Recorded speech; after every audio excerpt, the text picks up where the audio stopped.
كتبدا القصة ديالنا بواحد المشهد مخيف وسط الغابة، فين كاين الناس كيقلبوا على واحد الراجل ومراتو، وغبرو ما بقى ليهم أثر مدة هادي.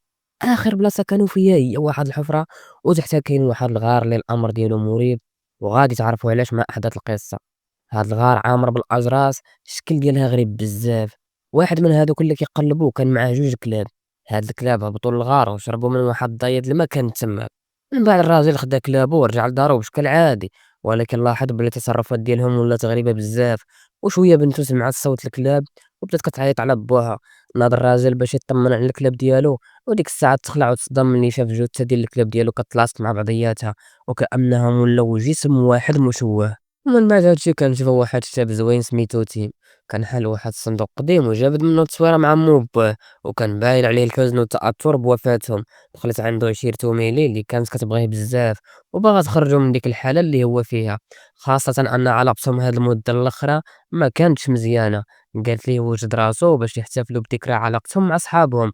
تيم وجد راسو وخرج جلس مع خو ميلي وصحابو اللي عندهم فرقة موسيقية مشهورة. خو ميلي بقى كيضغط على تيم باش يرجع يعزف معاهم في واحد الحفلة قريبة، حيت تيم عازف الجيتار واعر، وأمنية حياته يولي عازف مشهور. خو ميلي بقى كيقنع فيه حتى وافق.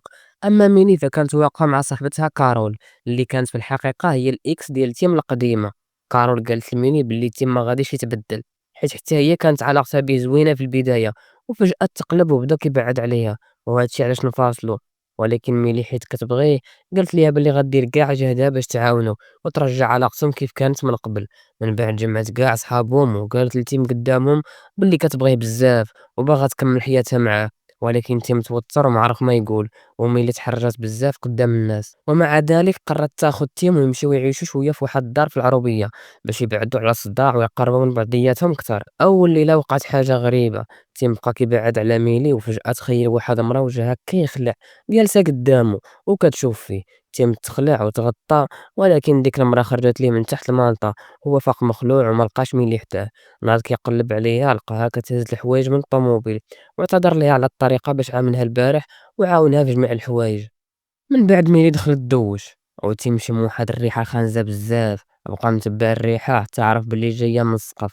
جاب السلوم وطلع حل الغطا ديال التريا، وتصدم ملي لقى مصيبة ديال الطبات ميتين وعاطين بديك الريحة الخانزة. هزهم رماهم برا الدار، ولكن الشوفات ديالو ليهم ما كانتش عادية، حيت بقى كيقول في خاطرو ارجع الطبات لتما منين غادي يدوزو منين طلعو. موراها عرفنا بلي ميلي بدات خدمتها كأستاذة في واحد المدرسة، ومازال ما كتعرف حتى واحد. وتما بان جيمي اللي هو أستاذ قديم تماك، وتعرف على ميلي وجلس معاها. قال ليها بلي هو ساكن في واحد الدار وسط الغابة، وميلي فرحات وقالت ليه بلي هما جيران حيت ساكنين قراب ليه. وعاودت ليه بلي جات مع الشريك ديالها تيم، ومازال ما كيعرفوا حتى واحد تما. جيمي قال ليها بلي هو موجود في أي وقت احتاجت شي حاجة. بالليل ملي لقات تيم سد عليه في الكوان ديالو، عيطات عليه باش ينعسو، ولكن تيم تهرب وقال ليها بلي مازال عنده الخدمة ومن يبقى فيها الحال. ولكن هو صلح الغلط ديالو وعرض عليها غدا يمشيو مجموعين للغابة.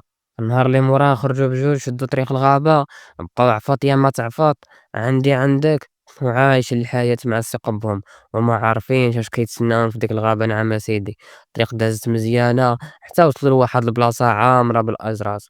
تيم قرب من دوك الأجراس وتفاجأ باللي فيهم واحد العلامات بشي يشكل.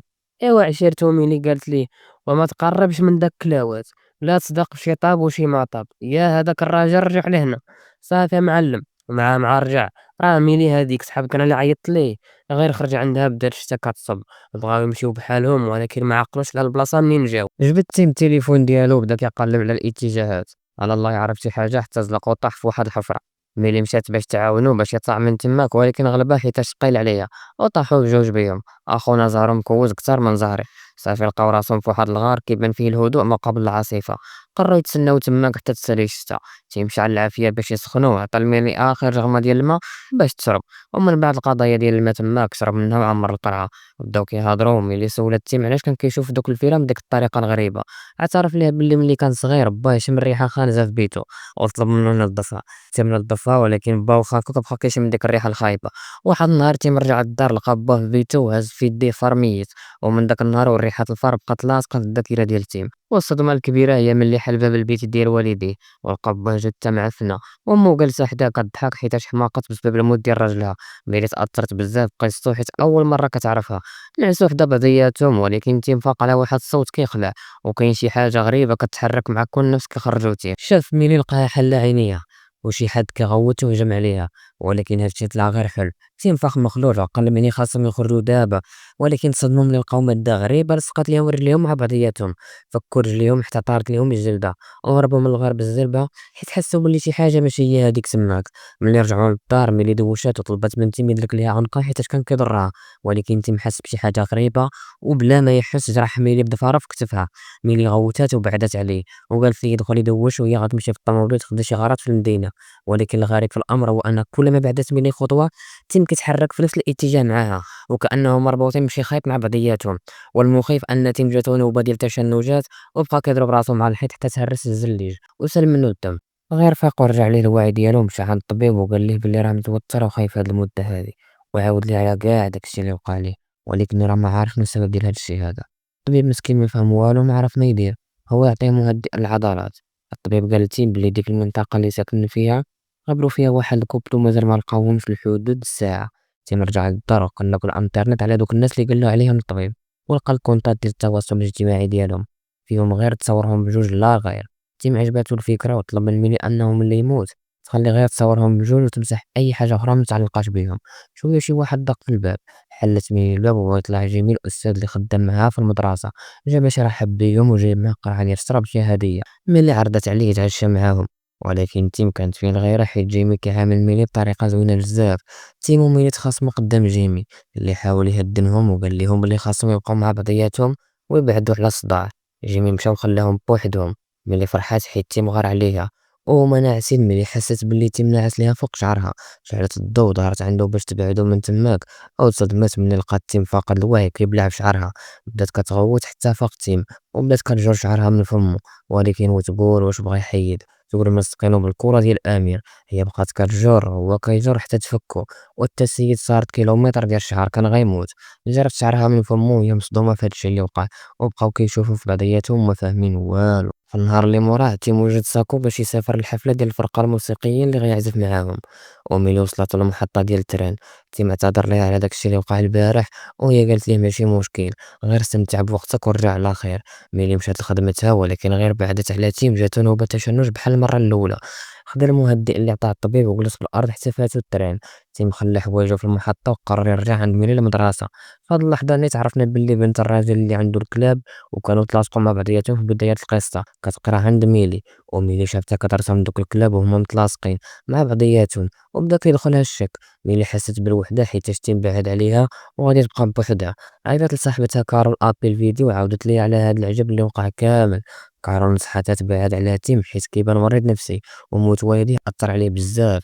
ملي قالت ليه بلي كتبغيه وما تقدرش تبعد عليه في هاد الظروف هادو. فجأة لقات تيم واقف في ساحات المدرسة والدراري الصغار. قطعت على كارول وهبطت كتجري عنده، داتو الحمام وسولاتو علاش رجع.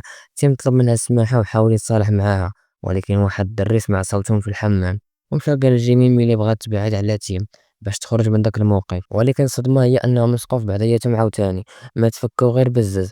تيم تخبى فوق القلاسة ديال الحمام، وملي خرجت عند جيمي وهي متوترة واعتذرت ليه حيت دخلت الحمام الدراري الصغار. جيمي قال ليها ماشي مشكل ولكن ما نبغيهاش تعاود مرة أخرى. وملي خرج شاف الرجال ديال تيم من تحت الباب، ولكن دار راسو ما شاف والو.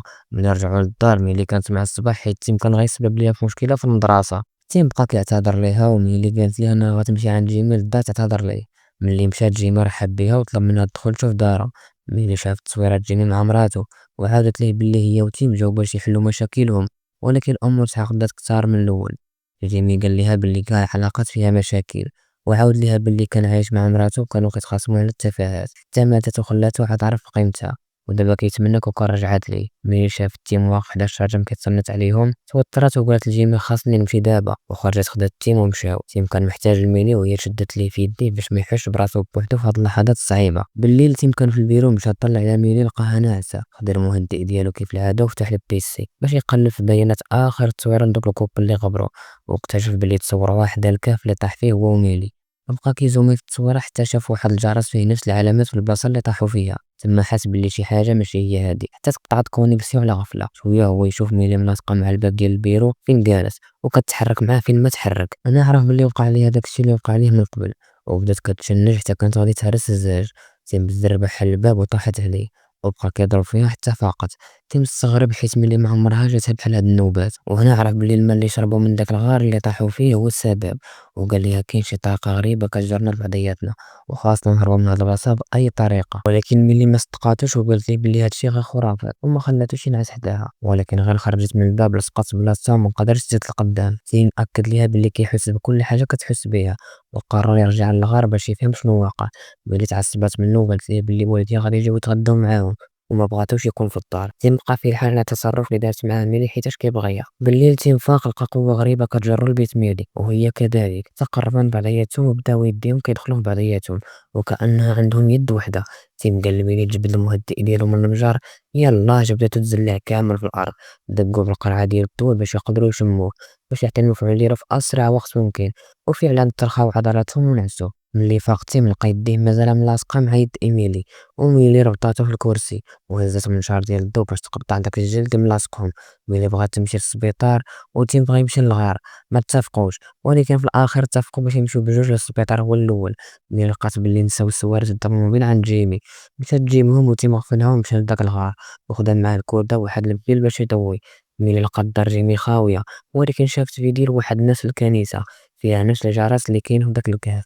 والصدمة ان جيمي ومراتو كانوا تنو نزلوا لداك الكهف وداروا طقوس خلات اجسامهم تلاحم وتولي جسدين وجسم واحد.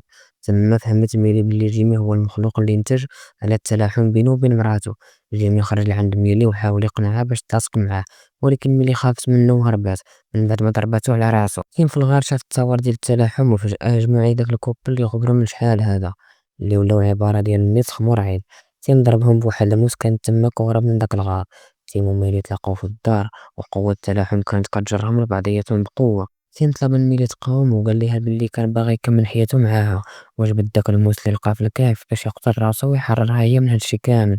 ولكن ميلي طاحت في الارض حيتاش نزفت بزاف ديال الدم، وصلاتو يعيش حياته وفقدت الوعي ديالها. بقى كيبكي عليها ولكن حس بقلبها مازال كيضرب، وقرر يربط راسو بها باش ينقذها. ملي فاقت وعرفت بلي تيم ما قدرش يتخلى عليها، وقرروا بجوج يتلاحموا للابد ويوليو جسم واحد. في النهار اللي موراه والدين ميلي جاو للدار، ولكن فتح ليهم الباب واحد الكائن غريب. الملامح ديالو كتشبه الميلي، ولكن الجسم والصوت كيشبه التيم. حتى لهنا غادي نكونوا وصلنا لنهاية قصة الفيلم ديالنا. الى عجبك المحتوى كنتمنى تدعمني بلايك واشتراك، ودوزو عندي الفيسبوك وانستغرام، ونشوفكم في الفيديو الجاي وتهلاو.